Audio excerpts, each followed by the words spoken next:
6 hearing minutes. Bear with me while I read this lengthy opening statement. This hearing will please come to order. My name is Paul Kinzel. I am the chairman of the State Game Commission. I will be serving as the hearing officer and be advised by the commission's counsel from the Office of the Attorney General. I will note that they are not supported today by counsel from the Attorney General. The purpose of this hearing is for consideration of final adoption of the following proposed rules by the commission. First hearing item is 1, for the commission to receive public comment on the proposed new deer rule, Title 19, Chapter 31, Part 13 of the New Mexico Administrative Code, which will become effective April 1, 2019. Current deer rule is set to expire on March 31, 2019.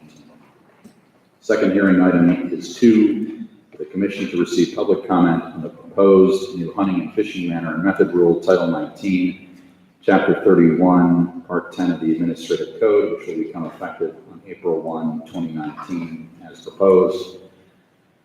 Third hearing item is 3, for the commission to receive public comment on the proposed new private land elk license allocation system rule, Title 19, Chapter 30, Part 5 of the Administrative Code, which will become effective on April 1, 2019. Fourth hearing item is 4, for the commission to receive public comment on the proposed new elk rule, Title 19, Chapter 31, Part 14 of the Administrative Code, which will become effective on April 1, 2019. The current elk rule is set to expire on March 31, 2019. Fifth hearing item is 5, for the commission to receive public comment on the proposed new revocation rule, Title 19, Chapter 31, Part 2 of the Administrative Code, which will become effective on April 1, 2019.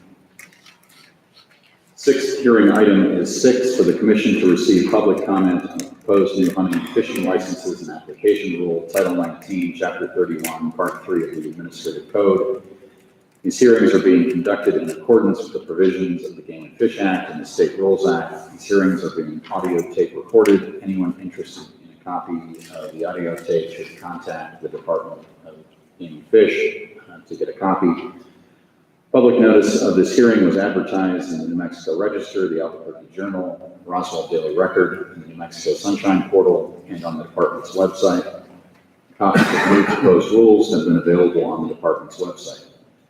Those wishing to comment here today, please sign the attendance sheet that's outside the door. Wave your hand over there, which will later be entered into the record as an exhibit. These rule hearings will be conducted in the following manner. Staff will present pre-filed exhibits. Exhibits admitted into evidence are available for review by the public, but exhibits may not be removed from the room. After all exhibits are entered, we will proceed to the presentation of the proposed rule, after which testimony will be taken from the audience. That testimony will be strictly limited by time. And have we set up for 2 minutes? Yes, sir. 2 minutes. In order to ensure that the hearing is accurately recorded, only one person at a time shall be allowed to speak. Any person recognized to speak is asked to, number 1, identify yourself by name and who you are affiliated with for each record, for the record each time you are recognized. And 2, speak loud and clearly so the recorder can accurately record your comments. After a person has offered comment, they will stand for questions from the hearing officer. The audience may also ask questions of anyone offering comments after being recognized by the chair. These hearings are not subject to judicial rules of evidence. However, in the interest of efficiency, I reserve the right to limit any testimony deemed irrelevant, redundant, or unduly repetitious. The commission may discuss the proposed new rules after the public comment portion of the hearing. Final commission action, including adoption of the rules, may occur after the conclusion of the presentation and public comment period of each hearing. And with that, I think we're ready for the informational portion of hearing item number 1, which is rulemaking hearing on final rule changes to the deer rule 19.31.13 for the 2019-2023 seasons. I declare hunting season open. This hearing is now open, pardon me. Are there any exhibits for proposed new rule to 19.31.13 for the record? Mr. Chairman, I wish to enter 6 exhibits. Exhibit number 1 is the notice of the rulemaking. Exhibit number 2 is the initial proposed rule. Exhibit number 3 is the presentation that is being given today. Exhibit number 4 is the summary of the proposed changes. Exhibit 5 is the technical information that we relied upon to develop the rule. And exhibit number 6 is the 57 public comments we received during the comment period. And what's the total number? 6 exhibits. I will admit the exhibits 1 through 6 into the record.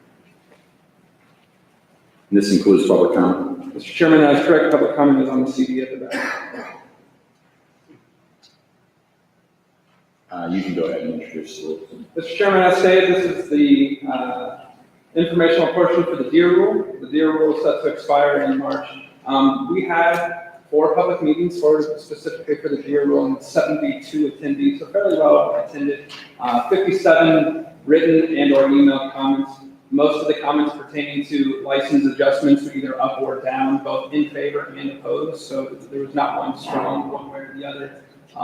People in favor of our new hunts we did, as we go through the presentation, proposed some new hunts across the state. People in favor of also consolidating our youth hunts around the Thanksgiving period. The kids are off, so they're able to get out there and hunt and not necessarily worry about just weekend hunting.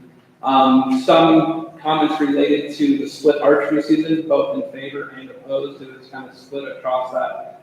And then comments related to the draw process that really isn't part of the deer rule, and then other unrelated comments is where we received really the majority of a lot of those comments that aren't related necessarily to the deer rule. The proposed changes is, as with all these rules, we're adjusting the seasons for the calendar day because it's starting on Saturday. We get a day creep every single year, 2 days on the week year. Addressing the license numbers based upon the biological information we've collected over the last 4 years and our management goals such as either trophy management or opportunity, either increasing or decreasing license numbers for those buck tags, depending on that. We did create some new hunting opportunities, as I stated. I'll get through that here in a second. One of the bigger changes was separating the January and September bow seasons. Currently, there's a lot where you can hunt in September and or January. Now it will be the choice of the hunter to either put in for the September hunt or the January hunt. And then again, like I said, standardizing the youth hunts, that youth deer hunt around Thanksgiving, a 9-day hunt to really give an opportunity when a lot of people are either off work, families, and or the kids are out of school for maybe a fall break. In the Northeast area specifically, what we are proposing is allowing either sex whitetail hunting for all whitetail deer hunts. Currently, right now, we have some buck-only whitetail hunts in the Northeast. That population of whitetails are growing. There's a little bit of a concern of if they're growing too fast, too far, and we'll want to be able to allow some doe harvest in there or more doe harvest. The creation of some of these hunts, like I discussed, will be a new archery hunt on Vive-et-al, and they call it Nebula to allow an opportunity there. And then created a either sex whitetail youth hunt in GMU 56, created a new archery hunt in 41, which is a January hunt, a really quality hunt, limited licenses, but it is a new hunt in there. And then we did increase licenses in some GMUs based upon the biological information that suggested increases were warranted. Overall in the Northeast was a license increase of 9%. In the Southeast specifically, we looked at splitting the rifle hunts in the Guadalupe Mountains, GMU 30, even not even. We had 640 hunts in one hunt and 960 in the other. The proposal in front of you is 800 apiece per hunt to split those in. GMU 3133 is decreasing the youth hunt from 2 hunts to 1, or 220 to 210. What that is the department used to manage 7 rivers in Brantley. And also the Huey Wildlife Management Area. Now we just manage the Huey Wildlife Management Area. That's not to say hunters can't hunt 7 rivers or Brantley, but we're specifically putting just the youth hunters on the Huey Management Area, and that's why that reduction is about. We also are proposing moving the muzzleloader deer hunt in GMU 34 into November.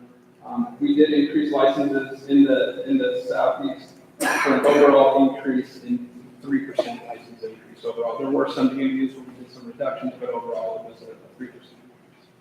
In the Southwest area, in 19, which is White Sands Missile Range, is creating a hunt on White Sands Missile Range for deer. It'll be a very limited hunt, but it would be a new hunt that was created. And then moving those off-range hunts to the first week of November.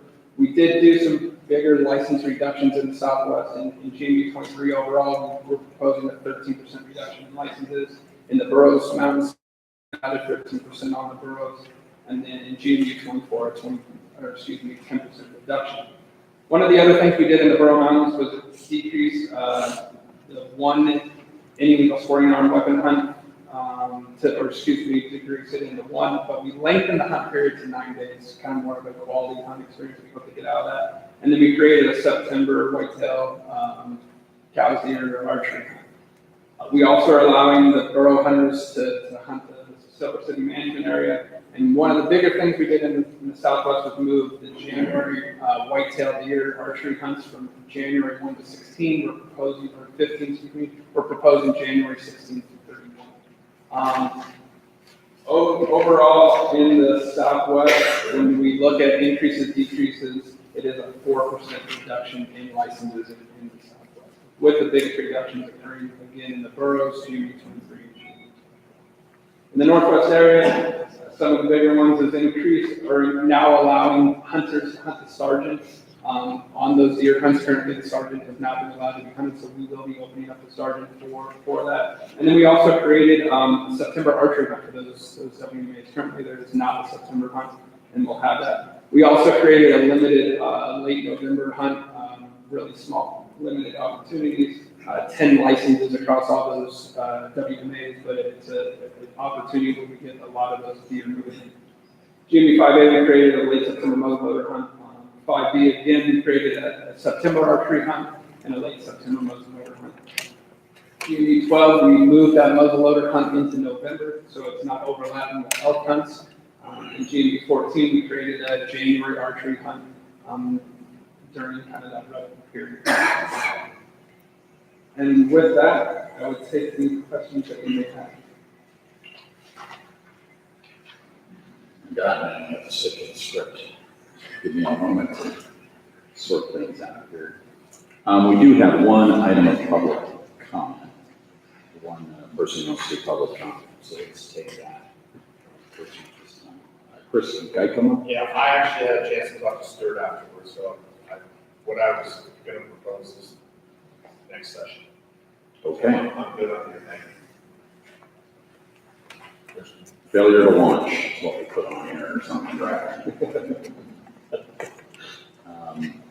Yes, sir. Stuart, now that we've gone back to the September and January split of the bow hunts, did we create more opportunity by, like, this is taking unit 16, we had 400 tags before, I didn't see exactly what you've done. Mr. Chairman, Commissioner Salopek, so when we did that, what we did was put more licenses in the September period, typically low life success and reduce the January some. But overall, across the state, we're relating a 10% increase, 9.4% increase in archery licenses across the state for deer. And I was looking at opportunity also. Thank you. Any other questions or comments? Let's see. Got my attendance sheet.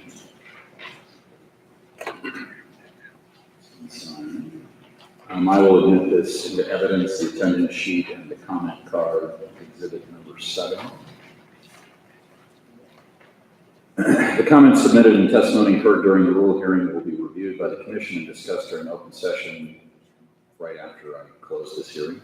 The commission will vote on the proposed rule at that time. I'm supposed to thank you for your participation, so thank you. I appreciate it. Let the record show that this rulemaking hearing was adjourned at 10:56 a.m. Okay. The way I like to do these, instead of rolling them all up at the end, we're going to vote on them one at a time as we close the hearing. So, any questions or comments from commissioners on the action item phase of item number 1, hearing item number 1?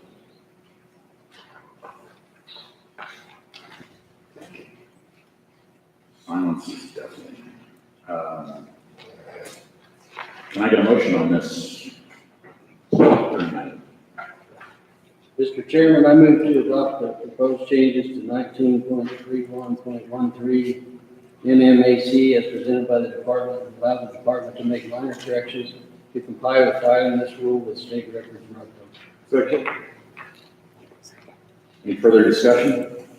All in favor? Aye. Ayes have it. Thank you. Colonel, find yourself a comfy chair. I think you're gonna be here a while.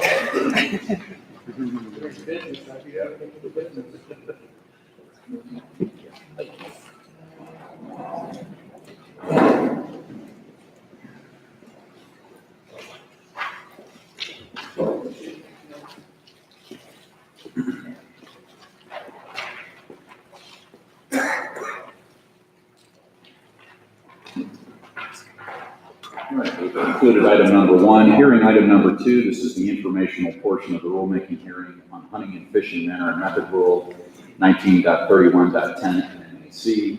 This hearing is now open. Are there any exhibits for the new rule 19.31.10 for the record? Mr. Chairman, I do have 5 exhibits for the informational hearing. Exhibit number 1 is going to be the notice of rulemaking. Exhibit number 2 is going to be the initial proposed rule and the strike-through version of the rule. Exhibit number 3 is going to be the presentation I'm presenting today. Exhibit number 4 is going to be the summary of proposed changes. And exhibit number 5 is going to be a CD with all the public comments. Of which there were many, I think. Was it a record, 1 or 2? Did we break a record on the number of public comments? I've not kept tally of all the others, but yeah, we had about 160 of them on this one. I will admit exhibits 1 through 5 into the record. You can go ahead and introduce the new rule. Mr. Chairman, Commissioners, this is the informational presentation, agenda item number 2A for manner and method 3110 NMAC. As you all know, we removed manner and method from all the species rules and combined it into one part 3110. This has been several months in the process, several public meetings and several commission meetings and discussion with this.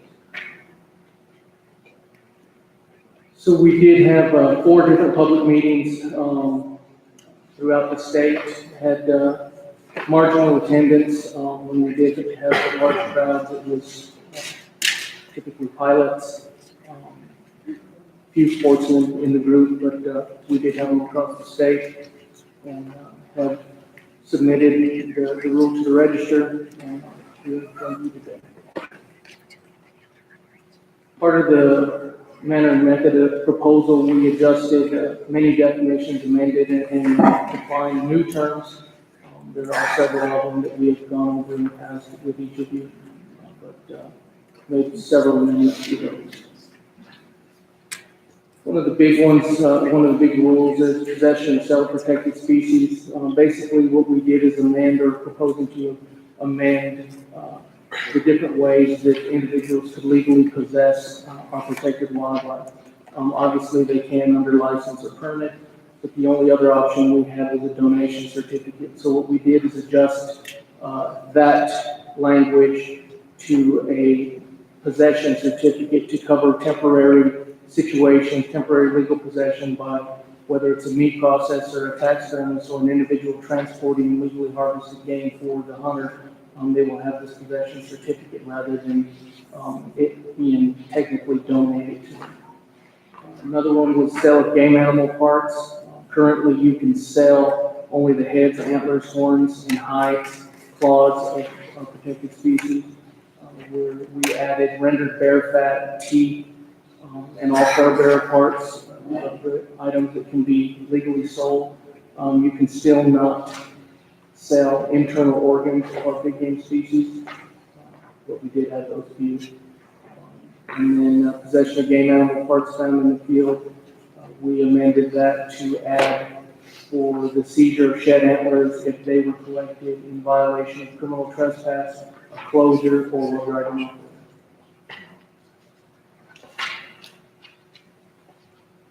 Another important rule change was under the importation or possession of unpermitted wildlife. Currently, as it stands, any wildlife imported into the state must have an importation permit given by the department and a health certificate. That's to ensure protection of our native wildlife species, protection from disease. What we did is amend that to require that obviously that you must have an importation permit and health certificate, but require that wildlife sold or imported has to be accompanied by that original importation document to show that paper trail that at least initially when it was brought in, it was a healthy wildlife species. Again, that will help us with several cases that we're coming across anymore where we are coming across everything from cobras to alligators being brought into the state. So this will help us pretty tremendously. If we do see something, the individual that we seize it from will have 30 days to line up a location, get it out of state. Otherwise, we'll consider it abandoned, and from there we'll deal with it. Either with euthanizing the animal or working with the zoos or other areas that it might be potentially usable. Use of roads and hunting, basically common term shooting from the road. What we did is exchange. It's still unlawful to take or attempt to take protected species from or across the road, but what we did is basically get rid of the 40-foot provision.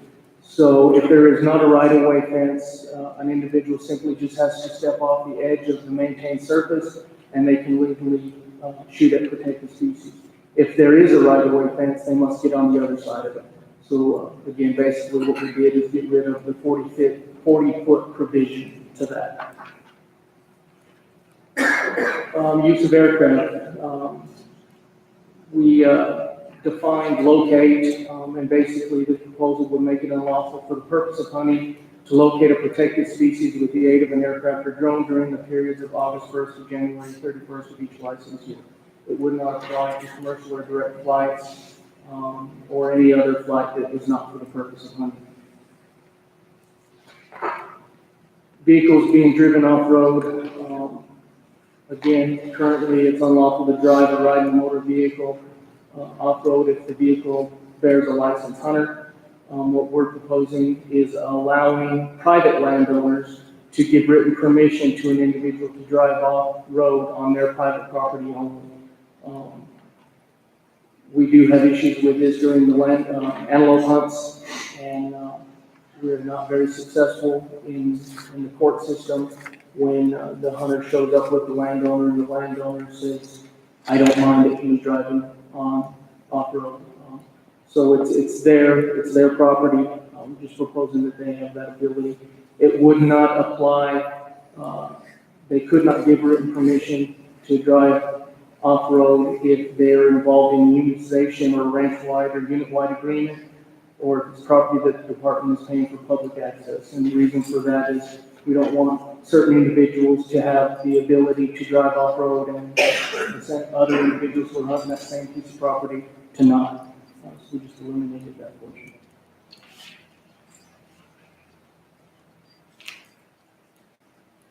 Mobility impaired, that was an important one. Currently in the rule, it states the term handicap. Basically, handicap licenses are just a reduced fee license. The true term is mobility impaired. It gives those individuals the ability to shoot from a vehicle that is pulled outside the road and that sort of activity. Those hunters are designated mobility impaired or certified by a doctor. So we propose that change that language again to mobility impaired to make it more accurate, and added that mobility impaired can designate one person in writing to assist them. They currently can have an individual assist them in reducing an animal that has been clearly wounded to their possession, but we just added that it has to be a specific individual in writing. If that individual has to leave, they can get another one. They can still have 4 or 5 people in the vehicle to assist them, but the specific individual that would be doing the hunting for them if they wound something would have to be in writing. proof of sex or bag limit. Basically what we did here is for all our big game species is just give the option of, rather than the scalp and ears on our female immatures, that they could keep the genitalia naturally attached to one of the hindquarters rather than taking the scalp and ears. So it's an either or. If they choose to keep the scalp and ears, that's great, but they now have another option. Javelina hunters, we did add, javelina are one of those statutorily that you do not have to bring out any of the meat for human consumption. But we're proposing that, at least by rule, that they have to bring out the head as proof of bag limit, proof of harvest, and that's what they would be tagging. The tagging portion, electronic tagging, licensed hunters upon harvest will immediately access the electronic tagging app.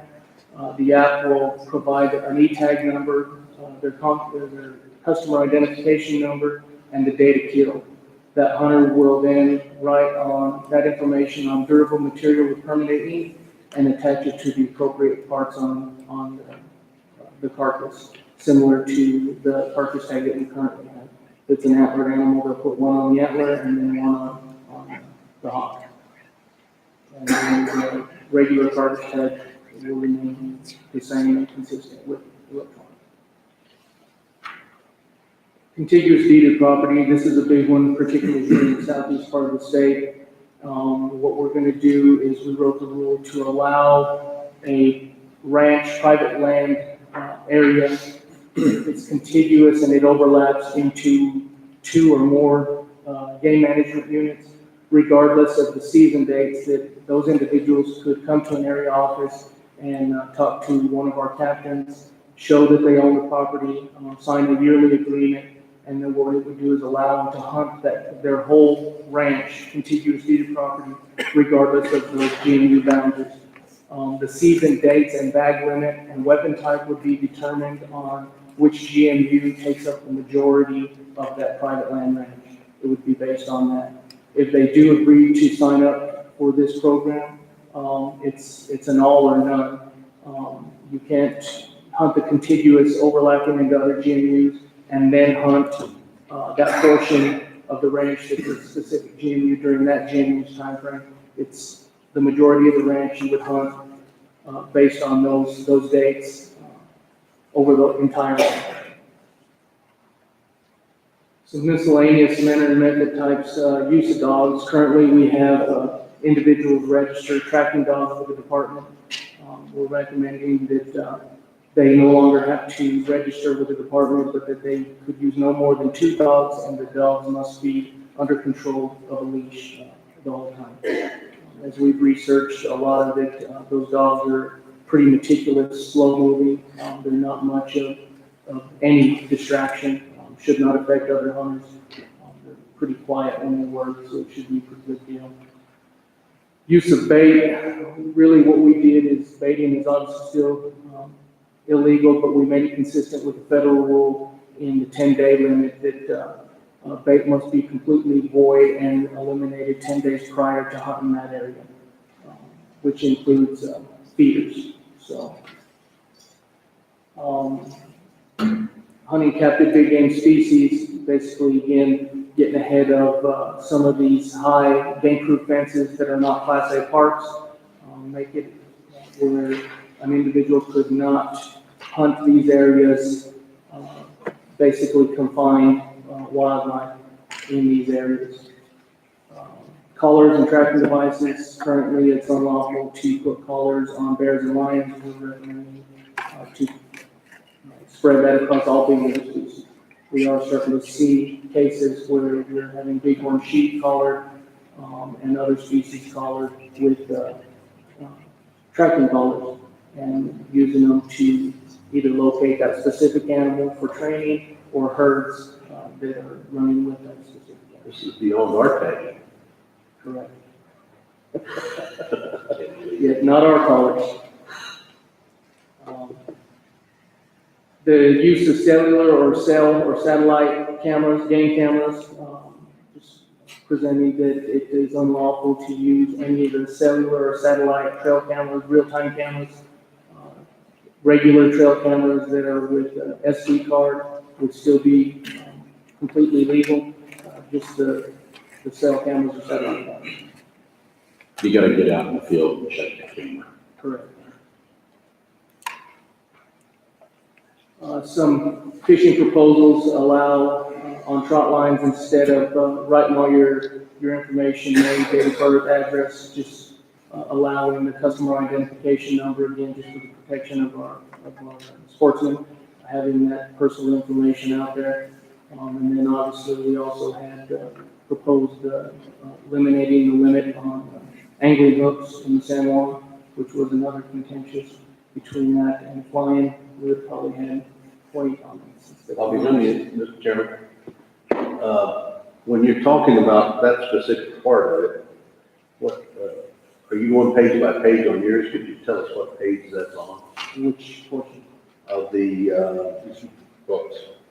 Yeah, I do not have that here, but I do have it in the rules. okay, Mr. Chairman, it's that's what we have available. Yeah. 1931-10-14K. What do you know about fish? Mr.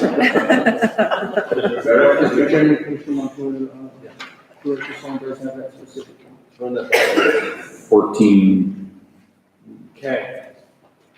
pardon me. It's page 15. It's Commissioner Montoya, you ready? Yeah. All right. It'll be 19.31.10.14.K NMAC. 31.14K. It's the original Well, that's K the of original. 17. Struck through with the current proposal. striking limit on angling. Correct. Got it. So it's the middle of the page, page 17.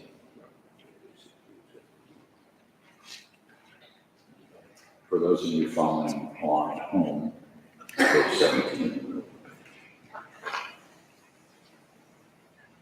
Are you ready, Mr. Chairman?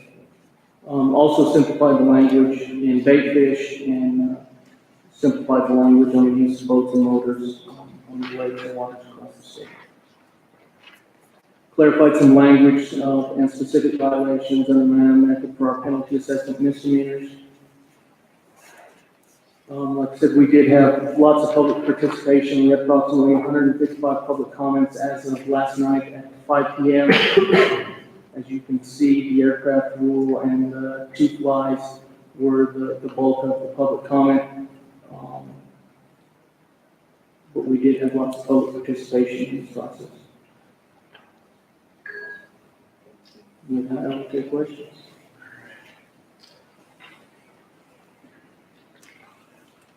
We have to stick to the script. That's it. Anything further from you at this time? Absent any questions? Absent questions, okay. I rest my case. All right. We will take public comment at this point in time. Seeing no public comment, we'll move on. I've tried to loosely group people into the pilots, the anglers, and the declined to state, I guess, were the final two that I've got. So let's start with Mr. Roscoe. Thank And we're going to stick to 2 minutes. Yes, sir.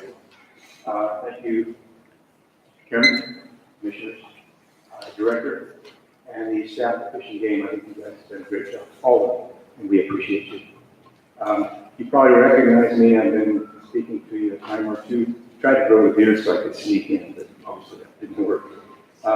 We've talked about the enforcement issues, and I'm not going to repeat those, except to say that we feel strongly that extending the current 48-hour rule to 6 months does nothing to improve the enforcement efforts. Secondly, the fair chase argument, which has also been brought up, we have argued that the general aviation fleet is 30 years old. My aircraft was built in 1956. There's 1,300 aircraft total in all of New Mexico. This is not a change. Nothing's changed as far as fair chase with aircraft, as far as we're concerned. You have far bigger fish to fry in the technology field with drones and all the other issues that you're currently addressing. The last challenge that I feel we were presented with is a comment, with all due respect, Chairman, about where were the aviators during the last year of negotiations and development of this rule? And so I did a little homework, and if I may just quickly, I found where on August 4th of 2017, Roel Murrow from the New Mexico Pilot Association spoke about concerns of the general aviation community to the proposed rule. On September 20th, an email was sent to Chairman Krenzel by Mr. Larry Klinger, representing the New Mexico Pilot Association. Quote, I would very much like to be able to work with you at your convenience to discuss these activities. September 28, 2017, Red River. 5 members of the aviation community arrived, and I have the quotes here that I won't read, but at that time, this matter was taken. Seconded by, really? 10 seconds. Okay. I have 6 more letters that were submitted to the commission, none of which received a response. We were never invited to meet with the stakeholders. I was asked why I haven't spoken directly to Colonel Griego, and we felt that that was not the protocol. Our responsibility is through the commission. So I'm gonna tell everybody again, this is a bottom-up and not a top-down organization for the most part. And so when proposals come from the department, that is where you need to start. And so, to say that you weren't informed, couldn't participate, it just doesn't cut it. This has been on the table for quite some time. And so you can drop those out and I will respect that, but to say that you're ignorant of what's going on or weren't allowed to participate is demonstrably false. So, I don't know what it is about pilots. You guys just get up here and sometimes you rub me the wrong way. I'm sorry, and I apologize for that. But that's your prerogative. You're welcome to do that. But to criticize the process when you're permitted to participate from the beginning, in my opinion, is not the best way to do it. No one has ever boxed you out. No one has ever said, we want to hear what you had to say. So again, I don't think that's fair. Hey, please don't take it personally. Well, I'm trying not to. So enough said. Mr. Keller.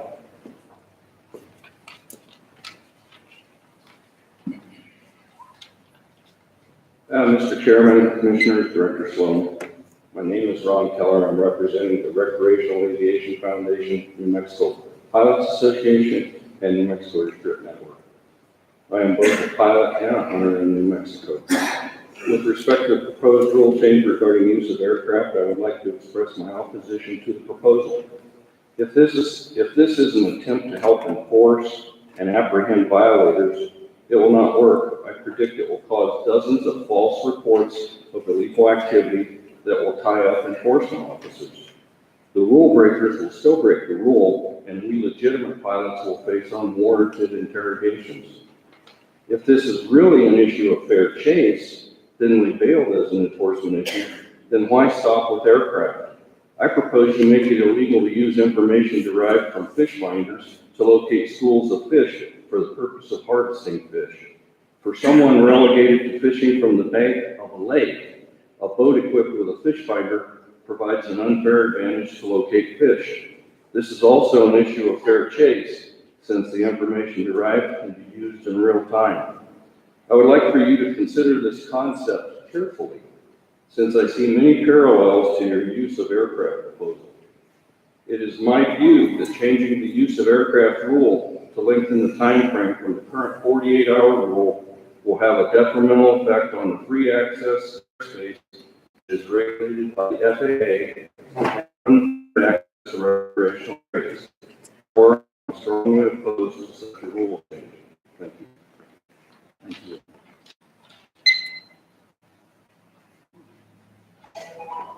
Moving on to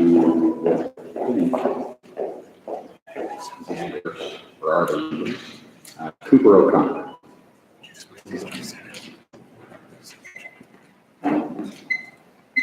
before you start, Mr. O'Connor, can I see a show of hands on people that are opposed to the change in the two-fly rule? Anybody in favor of that change? Okay, you may proceed. Thank you. Thank you, Commissioners and Chairman. I'm 18 years old, trying to start my career in guiding for Soaring Eagle Lodge. I'm the owner of WCH Outfitters. This rule change could impact my career going forward, and this is the place, and it's so unique to this state that I strongly believe that this rule change will very intensely impact this fishery, and I'm 100% against it. Thank you. Chris Deichmann. Going to launch this time. All right. We talk, want to go back to the other one real quick? Probably not. Okay. As a former outfitter and lodge owner on the San Juan River, and it's just a general sportsman, it's an irreplaceable treasure to the state of New Mexico. Anything that we can do to protect it, we need to do. I'm adamantly against opening up Pandora's box and changing the rule to loosen the legalities. I think cementing the ability to restrict the river to two flies is where it needs to be. Thank you. Donor Mitchell.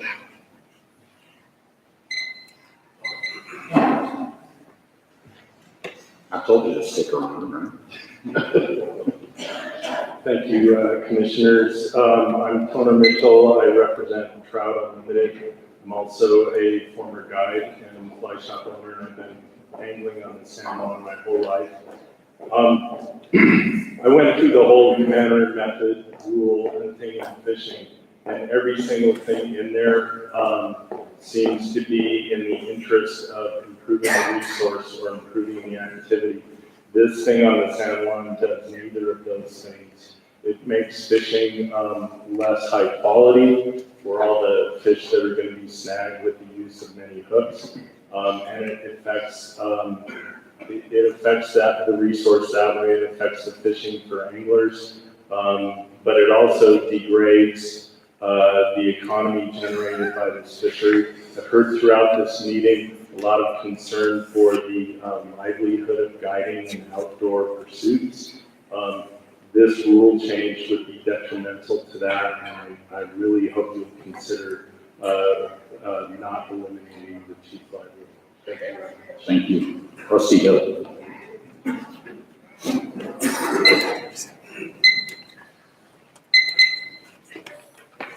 My name's Rusty Hill, Red Dog Outfitter, been guiding on the San Juan for 21 years now. And I feel greatly opposed to changing the rule. I think the rule is an important rule in keeping a quality experience as an angler and an outdoorsman and a resource, the quality of the resource. Thank you for the opportunity to be heard. Thank you. Jeff Massey.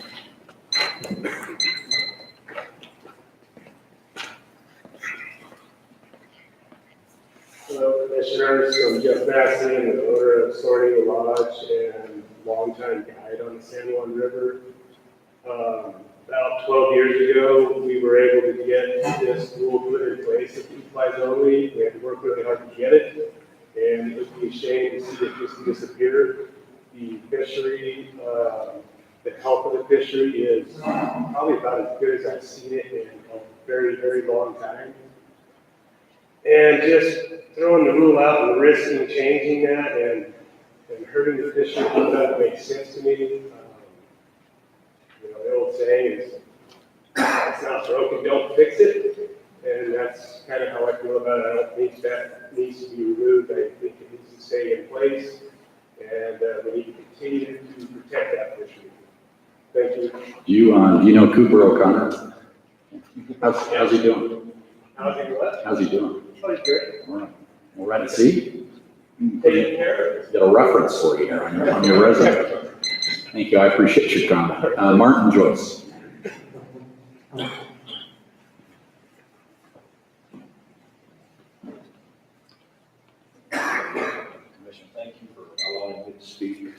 sent emails to all of you voicing my opposition on abolishing the two-fly rule. And I just wanted to give you, I tried to give a brief perspective of what I see when I go fish the San Juan. I've only fished up there the past 4 years. It's the most fished place I've ever seen in my life. I see more fishermen up there than I've ever seen anywhere else. There's a lot I could take a lot of time describing where I've been in the future, but just in the last 4 years I've been there, I see lots of fishermen here. The things, some of the things I noted in my email, I see, I wouldn't say it's common, but it's not uncommon to see fish swimming around with hook scars in them. You can see some darkened areas on them, I'm told, from being snagged, not on purpose, just because they're in the water and it happens. You see fish swimming around with, you can see like egg patterns in them, some of the bigger patterns, you can see fish swimming around and stuff. And then lots of the fish that you catch have lots of hook scars in them. Not lots, but numerous hook scars in them. Depending on what parts of the river you fish, you see more wear and tear on certain fish in certain parts of the river than other parts. The real popular parts is very common to catch fish that have numerous hook scars in them. I can't see for the life of me why somebody would want to get rid of the 2-hook rule and let people fish with as many hooks as they want to. My idea, or my opinion, would be to go to 1 hook and let everybody fish with 1 hook. There's just so much traffic up there. I think these fish should use a little relief in the pressure. Thank you for letting me speak. Thank you, sir. Karen, I can't make out your last name. Say again? Carruthers. Carruthers. My name's Aaron Carruthers, owner of Fantasizing Angler. Been guiding on the water for 26 years. And it receives 250,000 angler hours a year. To add more hooks, add more material, timber material, it's simply going to degrade our resource. It's only 3.5 miles of water, so it's a very narrow, small space. And I agree with Martin 100%. I would rather see it limited to 1 hook per angler. So thank you for the opportunity. Is this the 3.5 miles we dealt with the other, one of our other rules? This is a different area. I think it's looking at the one below Avado, but they're equally passionate about it. Understood. Bruce Lane. My name's Bruce Lane. The guy on the Sound for about 12 years. The Dream Catchers Outfitters. I think the resource we have in the Sound County, for me, growing up there was really overlooked for a long time. You know, you go elsewhere, we get people from all over the world coming to catch fish that are more than 17, 18 inches, and that's huge. I don't know what anyone's fishing experience here, but some of the fish we catch up there are unheard of, in terms of size. Right now with the social media and the internet, everybody trying to be a fishing hero these days. I think that having the rule in place for 2 flies only is really important.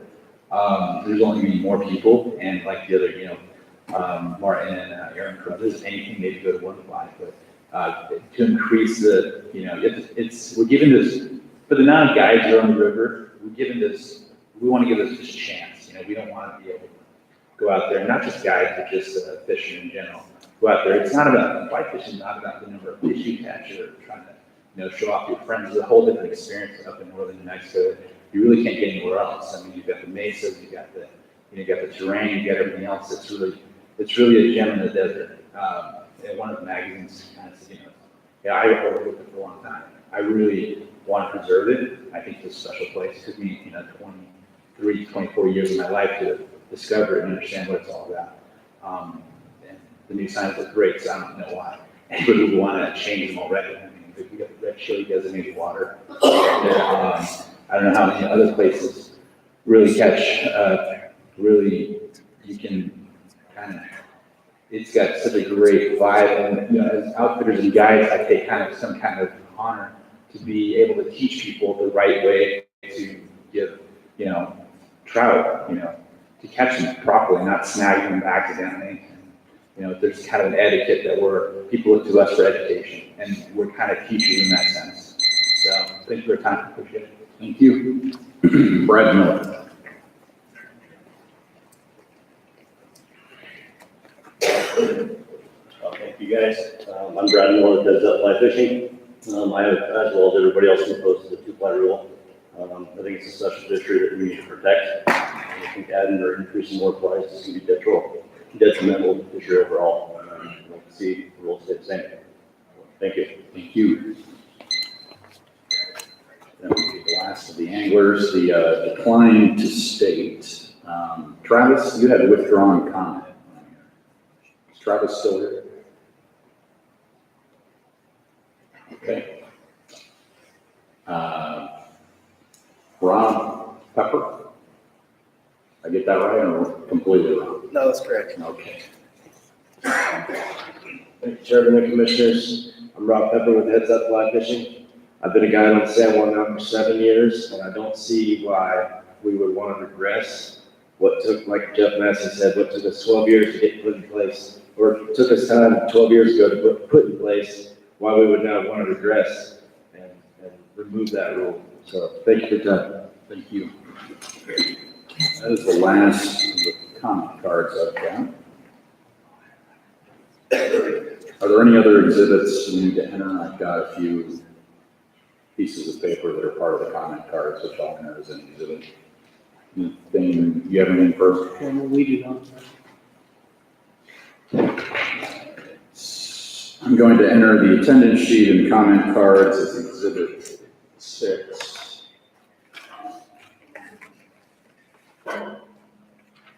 And with that, we had everybody sign. Any questions? I admitted 1 through 6. The comments submitted and testimony heard during this rule hearing will be reviewed by the commission and discussed during the open session of today's meeting. The commission will vote on the proposed rule at that time. Thank you again for your participation. Hearing is closed at 11:34 a.m. Okay. We can go on to the action, the voting on 2 items. Mr. Chairman, Colonel Griego, could I make a proposal to amend this to amend the angling hoops? Second, amendment. Could I make an amendment to keep the limit on angling hooks to 2? So keep that portion of the rule. Keep that portion of the rule in place? You can make the amendment, yes. So if that's the amendment, then we have to have someone. So second your amendment, and then we have to vote on whether the amendment becomes part of the proposal. Okay. Any discussion on an amendment to keep the 2-fly rule as is and not change? Any discussion on that amendment to the proposed rule? Mr. Chairman, I don't have a discussion, but I do want to make a comment, and this is pretty much in general for the fishermen, as well as all the pilots association, and really the process that the department has really gone through. It's a long process, but I think it's a good process. I'm all about public input, but I was just extremely impressed in the professionalism that all you both pilots and fly fishermen have brought to the table. I really respect your well-composed emails that you generated. I believe I had something close to like 800 that came through, and they weren't 800 rubber stamped messages as I've had from other organizations. So I really want to bring this out that your well-composed, articulate message from each one of you is well respected and valued, and therefore I would have to support the amendment to keep the rule with the fly as you asked. Good job on that. So can we get a vote on the proposed amendment? Mr. Chairman, if I may, there's also an associated penalty assessment that would, if you wanted to keep the 2-fly rule, would need to be put back. know if you want to do that separately or. What is that? What is that section? So it is 1931-10-18 AA. That's on page 20 and 22. Commissioner Peterson, do you wish to draw your amendment and substitute the amendment as suggested by Director Sloan? I couldn't see that. Where's that at? It's on page 20, so 22. Halfway down the page, it's an allowance for a penalty assessment rather than having to go to court. More than 2 hooks on the San Juan special trout water. So the amendment I'm proposing would insert that into your motion to reinstate that. What is this, the letter section? AA. AA. It's in the table right at the beginning of 1931-10, 18, on page 20, 22. Put on page, actually, what? Mr. Chairman, you would be keeping the current rule as it is today, but adding it to the penalty assessment list where it was struck from, and it would be that 31-10-18 AA. at that point. So more than 2 hooks in the San Juan special trout water, let's say. Mr. Chairman, Reinstate. Right. it would be a mandatory court appearance. Which is the If penalty it assessment. was removed, it was adopted as proposed today. You thought this would be easy, right? So your amendment is to keep the 2-fly rule as is, no change. And then that is coupled with 19.31.10.18. It's in a table. So it doesn't have a convenient right. Right? So that will stay. So the penalty assessment in 19.31.10.18 in the table dealing with more than 2 hooks on the San Juan special trout water would stay as is. The chair will entertain a motion to that effect, Commissioner Peterson, should you choose an amendment to that effect. So I propose the amendment. All you need to say is so moved. So moved. We're not going to go through that. Okay. Second from Chairman or Vice Chairman Montoya. Any further discussion on the amendment to the proposed rule? Okay, so we will vote on amending the proposed rule. All in favor? Aye. Any opposed? None opposed. Okay, so we now have the first amendment to the proposed rule. Any further amendments to the proposed rule? Well, I would like, I've got some questions for Bob. Driving off-road for the shed antlers, what are we changing, or what is for the recovery of sheds? We're making it unlawful to drive off-road, is that correct? Mr. Chairman, Commissioner Southwick, as specific to shed hunting, it would be unlawful, it is currently unlawful to drive off-road today. What it would say is that any shed collected while driving off-road in an area that you can't drive off-road, or in a closure, or while criminal trespassing, or on a closed road, would be subject to seizure. We're not making driving off-road in itself unlawful if it isn't currently prohibited from driving off-road. Does that make sense? Yes, sir. Thank you. I just wanted an explanation because I couldn't explain it that way. The other one on the carcass tags. We're going to a smaller carcass tag for this next year. Is like this year, they were all green. Is there any way, are they going to be color coded like Royale, deer, turkey, or are they all the same color? Mr. Chairman, Commissioner Southwick, I believe that they are all going to be the same color this next year, but different color than this year. I think with the vendor, it's pretty tough to differentiate, or cost-wise, if we differentiate color for each species. But I know that the carcass tags coming out next year are gonna be considerably smaller, and it will have all your license information on there also, so that carcass tag will be everything and anything that you need to carry. Second, you answered the second part, so then we don't have to have that piece of paper generated off the computer, which is our actual license. That is correct. Because it seems like in today's world, we used to have carcass tags, we got away from them, now we're back on them, and everybody's confused. I don't know why, but anyway. We'll have one document. Right, thank you. So now, we've discussed this 48-hour rule, we've discussed, and I just gotta be honest, the calls that I've gotten from the Southwest, I live in the Southwest, ranchers, I've looked at it, and so I guess my question is, if I get in a plane to go to my cousin's ranch in Deming, we fly over, I have a cabin in the Gila, let's go check my cabin. Oh, well, there's elk right above my cabin, and I have a 21 tag, and I go hunting. Have I made myself illegal when I go hunt those same elk, if they're there?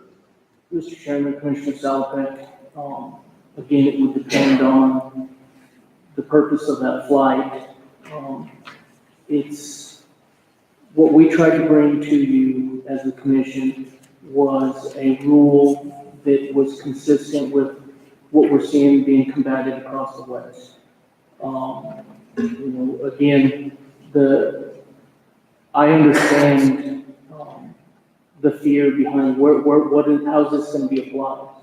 I think that it is a good rule that we could make some cases with. The 48-hour rule works in a lot of instances, other than that transfer of knowledge is very hard to prove. I think proving for the purposes of hunting would be a lot easier. But to answer your question, technically under the rule, if it was at a certain time frame, yes. But like I've explained to others, similar to our hunting with the aid of artificial light, spotlighting rule, if you cast the rays of artificial light into an area where there's big game and you have an implement capable of killing that big game, you've made every element of spotlighting. Most of us in this room, if we have a firearm in the vehicle and a big animal of some sort, bull elk, mule deer, crosses the road in front of us, we will stop and look at it. Technical meeting every element of hunting with the aid of artificial light. We do not cite those individuals. We do not talk to those individuals. So there would be an application to the way we use this rule. But I understand the concern. Well, I'm just looking at it, I think 6 months is too long. I'm really looking at an amendment to stay at 48, and I wish we've discussed this long enough, years.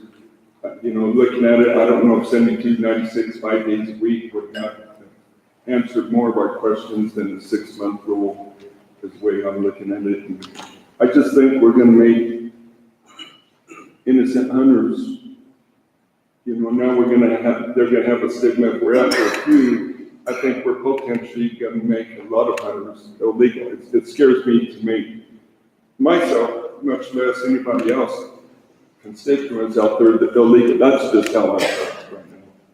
Mr. Chairman, Commissioner Salopek, again, my job was to bring you a rule. I don't want to stand here and act like I'm not questioning you, I'm just telling you how it did not do away with probable cause. We cannot, that standard is still there. There would be no innocent people being charged. But again, that was the route we felt we needed to go and to combat that issue. And the process is spoken, I think. There's been a lot of people opposed to it. Mr. Chairman. Well, I wonder where we're at today, if this passes, where we'll be tomorrow. And will that make the possibility of capturing the violators of this statute. What is this gonna involve law enforcement wise? Is it gonna be a situation where it's one of those impossibilities to catch these people one way or the other? Are we trying to do something that we can't enforce? I've got a lot of questions on this thing. Are you asking specifically? If we pass this, the way we're looking at it now, what are our benefits gonna be to catch the people that were actually violating the rule and what we've got today? Right. I think with the current rule, the 48-hour rule, it's well understood, but it is, like I've said, almost impossible to make a case on the transfer of knowledge if they're using information gained from that point. We had some cases that were solid cases that met the elements of when we had the hunter or a guide or an outfitter in that plane, and we could tie it back to within 48 hours that we caught them in the field. We've had those. Whether we got a prosecution out of that or not is a different story, but we had those elements. We had the evidence. When it is not the specific hunter in the plane, and I've got to prove that they're using information, it becomes almost impossible. But with those same cases, I think with a lot of the evidence that was there, I could have easily proven that they were up there locating game for the purpose of hunting. That's where we're ongoing. And again, I'm trying to be careful on appearing like I'm making a stance against this. We've tried to bring you the best rule we saw. We've discussed it. We've had the public comment. We've had numerous meetings over this. I think it is a good rule. I think it is would make it easier to enforce than the current, but there's obviously some opposition to it. You know, Bobby, I'm not worried about the opposition. I'm worried about more than just the ability to do these things. Now, we've got a number of people that when they're doing their job of flying from here to there with no regard to looking at elk or whatever, that we're making those people guilty of what they're really not in the middle of. In other words, they're not looking. They're looking, but they're not using that information to take the guides, the hunters, or to everything else. Are we going beyond what we really need to do to make this work? You know, again, flying low and slow is a product of that activity, but is not an element of the crime. Again, it's Low and slow is different. So if you're messing up my hunt or harassing wildlife, I mean, you've got a way. Sure. If there's someone on the ground. If I can prove that they made protected wildlife run from that, It's just a different case. is a different case.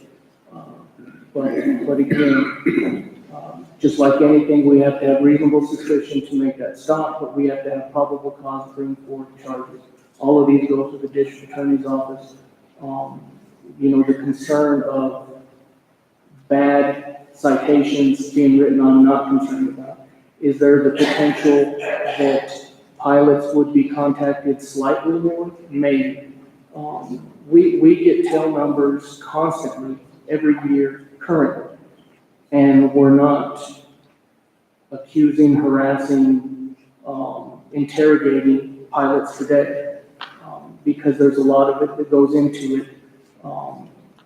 You know, I've been told by some of the Pilots Association members that my officers have contacted women flying and that they were professional. And when they told them what they were doing, it was a short contact. Have a nice day. You know, again, I understand the other side of the what ifs. I can't combat that.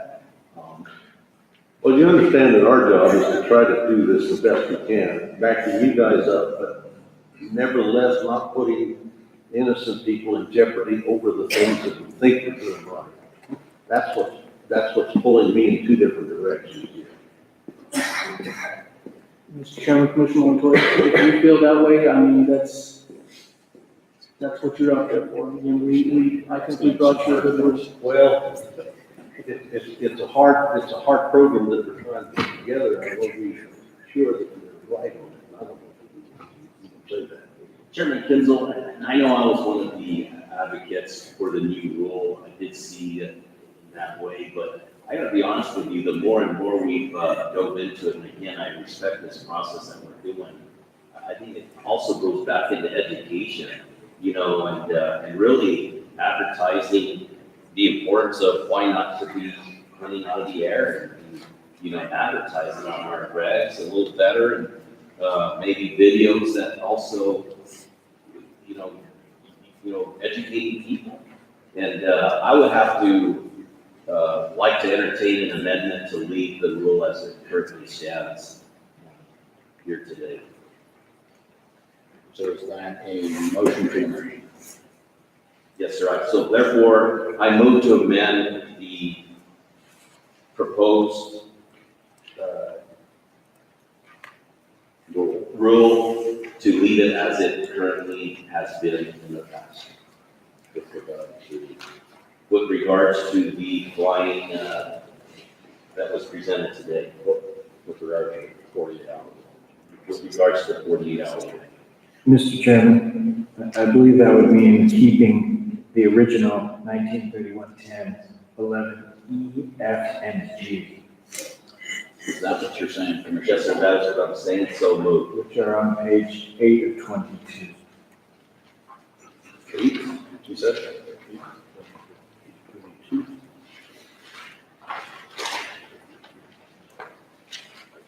Mr. Chairman, Yes, sir.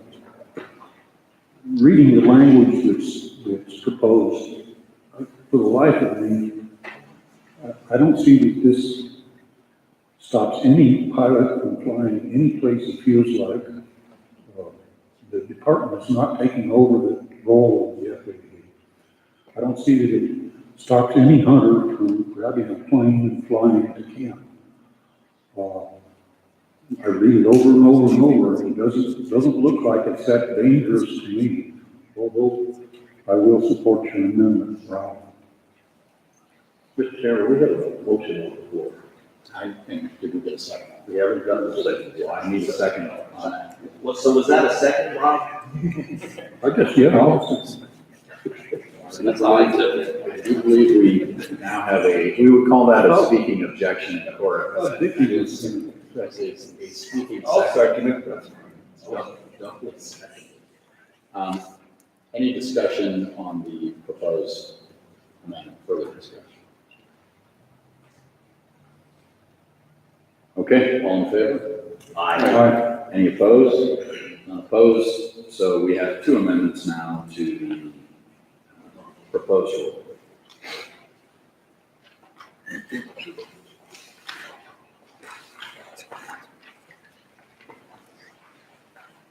Are there any further amendments from the commission?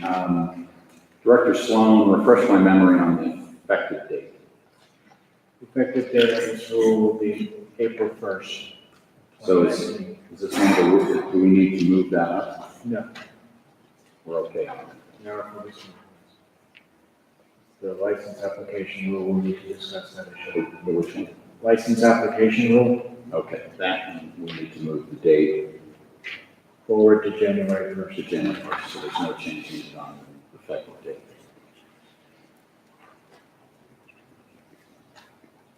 Do you have any questions about it? We've got when I went through this sizable piece of literature that I got, there's a question that I ran into, Bobby, and I can't find it now, regarding baiting. It says you can't bait with salt, and it ends there. There's other baiting besides salt, is there not? I can't find it. It's in there somewhere.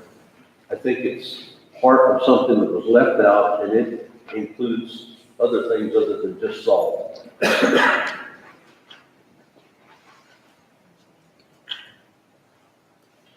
Chairman, I believe initially, bait is defined on 1931-10-7F on page 2. That includes salt, mineral, protein, feed, commercially produced game, attractant, or any other organic material which is attractive to wildlife. Okay, that's fine. That's the way it ought to be. And I see that somewhere else. We talked about baiting, and it just stopped right there at the comma after salt. If it's a misprint, then we just, We can make a technical, clean it up. we can make a technical amendment or technical fix if that is. I think that's gonna cost. I'll keep you. I'll find it again. Pardon me? Mr. Chairman, we will go through this rule. Yeah, if it's in there, yeah, that's an easy fix. Okay, we have the proposed rule with two amendments with regard to the 2 flies in the San Juan and the 40-hour rule for aircraft. Are there any commissioner wish to propose any further amendment to this proposed rule? Okay. I now need a motion to approve the proposed rule as amended twice. Mr. Chairman, I move to adopt the proposed changes to 1931.10 NAC. 2 amendments as passed and as presented by the department and allow the department to make minor corrections to comply with following this rule, state records and archives. And you referenced the 2 amendments. I would call it the 2 fly rule and the 48-hour rule. 2 amendments concern the 48-hour flight rule, which is retained, and the 2 hooks, 2 barbless hooks in the San Juan, which is retained. Second. Any further discussions? Any questions or comments? All in favor? Aye. Any opposed? The proposed rule as amended carries. And we're going to take a break.